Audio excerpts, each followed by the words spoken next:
फिर चाहे दीवाना कर दे, फिर चाहे दीवाना कर दे या अल्लाह।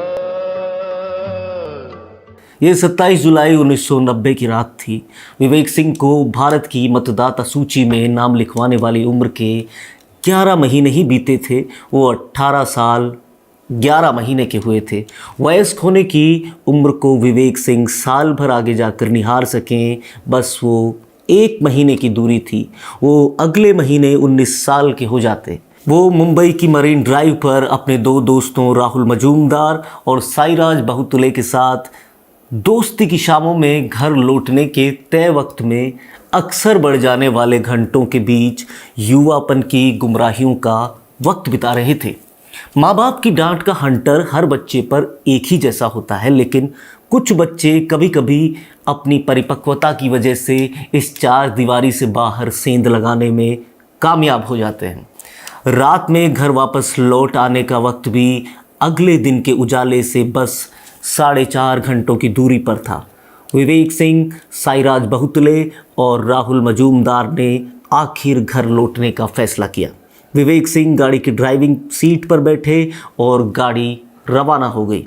इधर शहर के दूसरे हिस्से में एक पार्टी हो रही थी, जिसमें मखमली आवाज़ पर पुरजा पुरजा शब्द रोशन हुई गज़ल की शक्ल में वहाँ मौजूद लोगों के जहन में उम्र में खोए पाए का मलाल और सुखद एहसासों को बौद्धिक सुकून दे रही थी।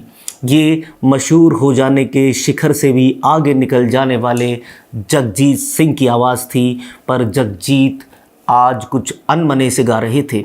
रात के 2 बजने वाले थे। जगजीत सिंह ने गज़लों की शाम में अपनी मखमली आवाज़ के सारे रंग उतार दिए थे। वो हारमोनियम की बेलोज को स्टील के हुक में फंसाकर बंद कर चुके थे। पर जैसा कि हर ऐसे आयोजन में होता है, वैसा ही हुआ। मशहूर अभिनेत्री अंजू महेंद्रू ने जगजीत सिंह से दरखास्त की कि वो उन्हें सिर्फ एक आखिरी फरमाइशी गज़ल सुना दें। गज़ल के बोल थे, दर्द से मेरा दामन भर दे अल्लाह। जगजीत सिंह अंजू महेंद्रू की फरमाइश को टाल नहीं पाए। उन्होंने हारमोनियम की धौंकनी को फिर से खोला और उंगलियों के थिरकन से रीड के तार सुर से बाहर उलेड़ने लगे। गज़ल शुरू हुई और गाते गाते उसके भाव से खुद जगजीत इतने जुड़ गए कि उनकी आंखों से आंसू गिरने लगे। इधर मरीन ड्राइव से घर के लिए निकले विवेक सिंह, राहुल मजूमदार और साईराज बहुतुले अपने घरों की तरफ बढ़ रहे थे। ये 2 बजे का वक्त था। गाड़ी तेज रफ्तार से सूनी सड़क पर दौड़ रही थी। हंसी खुशी आगे बढ़ते तीनों दोस्तों पर अचानक एक आफत आ गई। रोड पर अचानक विवेक को एक सीढ़ी नजर आई, जो मुंबई की म्यूनिसिपैलिटी के लोग रोड लाइट ठीक करने के बाद लापरवाही से वहीं छोड़ गए थे। तेज रफ्तार गाड़ी को सीढ़ी से बचाने के लिए विवेक ने एक तेज कट मारा, पर अब कार पर वो नियंत्रण खो चुके थे। कार ने भीषण गति से एक गोता लगाया और सब कुछ एक धमाके के बाद चुप हो गया। हादसे में विवेक सिंह नहीं रहे। दूसरी तरफ पार्टी में जगजीत सिंह की गज़ल आज दर्द से मेरा दामन भर दे खत्म हो गई थी, पर ईश्वर ने गज़ल को जगजीत सिंह की अर्जी मानकर उनका दामन सच में दर्द से भर दिया था। विवेक सिंह जगजीत सिंह के बेटे थे। कुछ आहटे माँ बाप पहले सुन लेते हैं, क्योंकि खुदा के बाद खुद वही तो दुनिया में खुदा का काम करते हैं। दर्द की आहट पाने की सलाहियत उन्हें होती है, पर विज्ञान इसे माने न माने, शायद इसी वजह से जगजीत अनमने थे। शायद उनके अश्क इसी वजह से बेवजह निकले थे। आज जगजीत अपना पूरा जग हार गए थे। आज कहानी दुनिया भर के लोगों के दर्द को गज़ल में पिरोने वाले अनारदाना मिजाज के जगजीत सिंह की। मेहंदी हसन, गुलाम अली, बेगम अख्तर, इन्हीं पर टिकी गज़ल गायकी में गज़ल खासो खास रही, क्योंकि गज़लें गाना उन्हें समझना कुव्वत की बात होती थी। पर जगजीत सिंह आए तो उन्होंने गज़ल को साहित्य और मर्म की समझ ना रखने वाले आम आदमी तक भी सरलीकरण करके पहुंचा दिया। ये कोई आधुनिकीकरण था, गालिब तक को कॉलेज में पहुँचे नए नवेलों तक किसी ने पहुँचाया तो वो जगजीत सिंह थे। पर हर आदमी का एक सफ़र होता है, उन्हें भी करना पड़ा और हर कहानी सफ़र की ही तो होती है।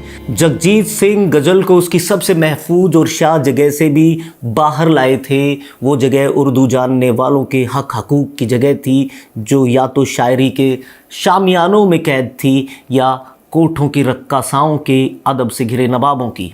जगजीत सिंह इसे आम आदमी के लिए बाहर लाए। उनके नवाचारों के बाद ही आम आदमी गज़ल समझ सका, उसे गुनगुना सका। जगजीत सिंह का जन्म 8 फरवरी 1941 को राजस्थान के श्री गंगानगर में हुआ। पिता खुद सरकारी मुलाजिम थे, तो चाहते थे कि बेटा बड़ा होकर अफसर बने। तो नजूमियों से पहले तो मशवरा किया, उसके बाद नाम को जगमोहन से बदल कर जगजीत सिंह किया। पर कुदरत कुछ लोगों को अपनी इच्छा से इस तरह बांध देती है कि आप उन्हें कुछ और कभी बना ही नहीं सकते। पिता अमर सिंह धमानी से गलती हुई। उन्होंने जगजीत की पढ़ाई के साथ उनको संगीत की औपचारिक शिक्षा भी दिलानी शुरू कर दी। वो सोचते थे कि बच्चे को संगीत की समझ आ जाए, पर बात आगे बढ़ गई। जगजीत पढ़ाई से कन्नी काट गए और मन लगा दिया संगीत में। ये राह आसान नहीं थी, पर उनका मन बन चुका था इसी राह पर चलने का। मोहम्मद रफ़ी पसंदीदा गायक थे और उन्हीं को कॉपी किया करते थे, पर पहचान तो अपनी आवाज़ ही मांगती है। पर पहले थोड़ा पढ़ने की औपचारिकता का बंधन था, इसलिए जालंधर जाकर डीएवी कॉलेज से स्नातक किया और कुरुक्षेत्र विश्वविद्यालय से इतिहास में एमए की डिग्री हासिल की। जगजीत सिंह ने बचपन में पंडित छगनलाल शर्मा के सानिध्य में 2 साल तक शास्त्रीय संगीत सीखा और फिर सैनिया घराने के उस्ताद जमाल खान से ख्याल, ठुमरी और ध्रुपद सीखे। साल 1961 में ऑल इंडिया रेडियो जालंधर में उनको काम मिल गया। वहीं उन्होंने कई गीत लिख डाले। एक स्वागत गीत भी जगजीत सिंह ने लिखा जब साल 1962 में भारत के प्रथम राष्ट्रपति राजेंद्र प्रसाद का आना हुआ।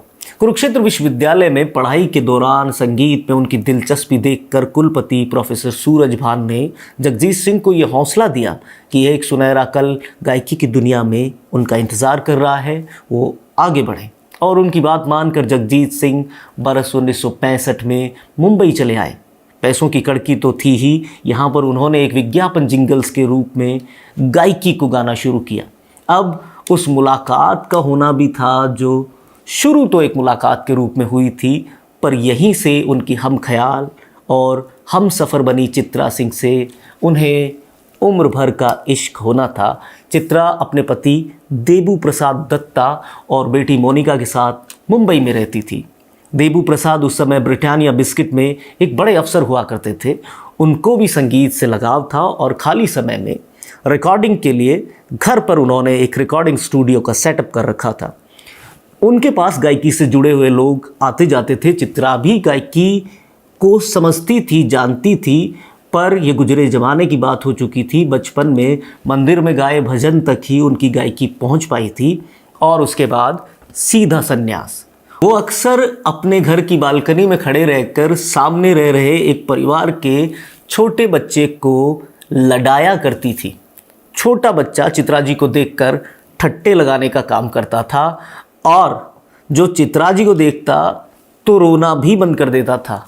रोज़ की आदत थी, इसलिए चित्रा एक दिन बालकनी में खड़ी थी। तभी नीचे उन्होंने एक नौजवान को देखा जिसने काफ़ी चुस्त पैंट पहन रखी थी। चित्रा की उस लड़के को देखकर हंसी निकल गई। वो जिस पर हंस रही थी वो लड़का जगजीत सिंह थे। वो सामने वाले गुजराती परिवार के यहाँ एक जलसे में गज़ल गाने पहुँचे थे। अगले दिन लड़के की तारीफ़ों के पुल चित्रा के सामने उस परिवार ने बांधे। इस पर चित्रा ने जगजीत की गाई हुई गज़लों की एलपी रिकॉर्ड मांग डाली।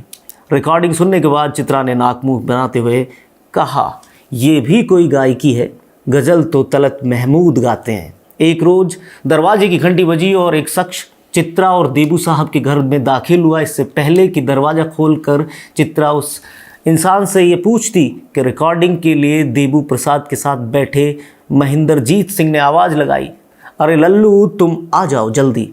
इस तरह दोनों की किस्मत ने चित्रा और जगजीत को एक बार फिर मिलाया। कुछ देर में रिकॉर्डिंग शुरू हो गई। चित्रा ने अब लड़के की आवाज़ सुनकर पहचान लिया था कि यही वो चुस्त पैंट वाला लड़का है।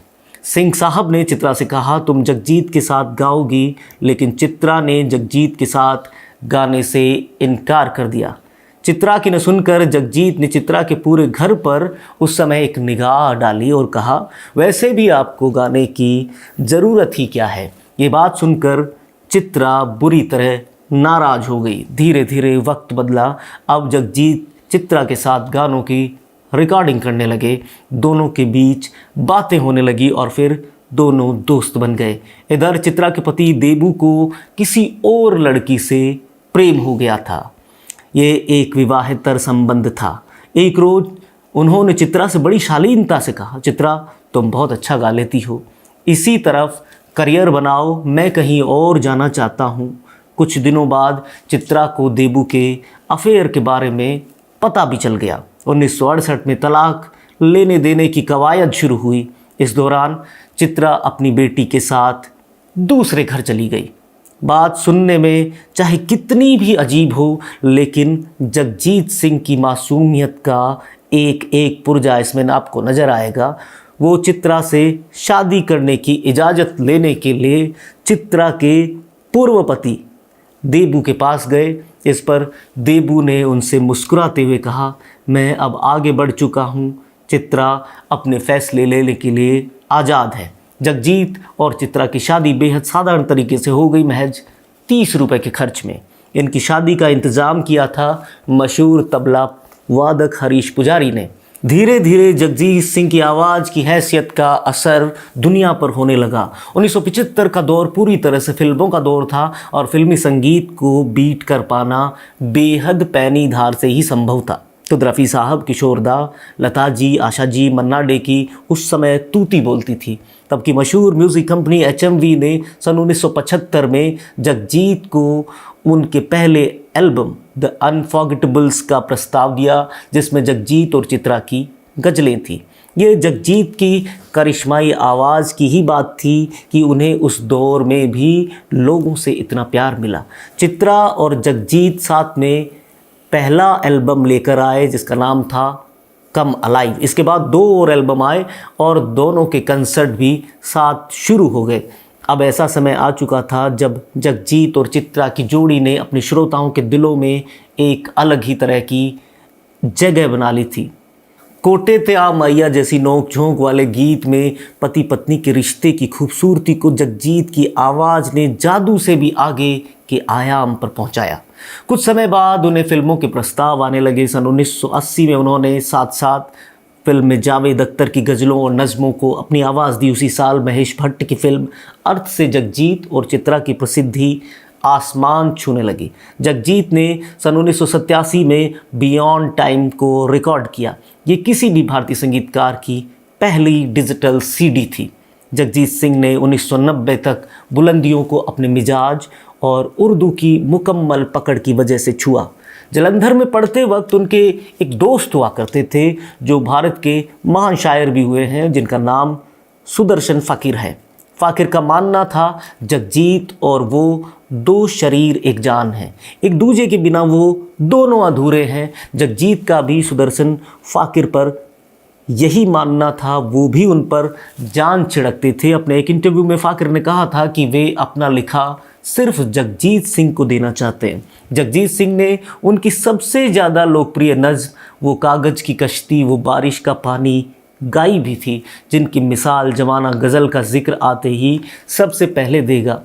बेटे की मौत के 6 महीने बाद तक जगजीत गूंगे रहे। उन्होंने गाना छोड़ दिया, पर आखिर में वो लौटे और संगीत ने ही उस जख्म पर मरहम लगाया। पर चित्रा सिंह ने बेटे के जाने के बाद कभी गाने को नहीं अपनाया, बस उन्होंने कुछ काम किए। वो ममता से भरे दिल से निकली एक अंतहीन तलाश थी। वो कभी अनुष्ठान करवाती, बेटे के लिए दूसरे जहां में शांति के पाठ करवाती, कभी अमेरिका जाकर वहां तांत्रिकों से बेटे की आत्मा से बात करने की कोशिश करती।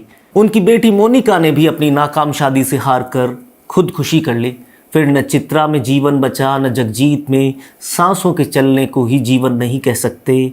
अंदर से मर जाना ही जीवन का अंत है। 10 अक्टूबर 2011 को जगजीत सिंह भी मुल्क के अदम की राह पर लौट गए, पर वो देकर गए एक मुलायम आवाज़ जिसमें गज़लों के हर शब्द ने खुद जगजीत की पीड़ा में स्नान किया और फिर बाहर आए। जगजीत ने कुछ असल में जीता था तो वो था आम आदमी का दिल, और दिल जीतने वाले शहंशाहों से भी ऊंचे अदब के हकदार होते हैं। अगर हमारे किस्से और कहानियाँ आपको अच्छे लगते हैं तो अपने लोगों के साथ इन्हें शेयर करें, सब्सक्राइब करना भूलें नहीं, क्योंकि ये हमारी हौसला अफजाई करता है। शुक्रिया।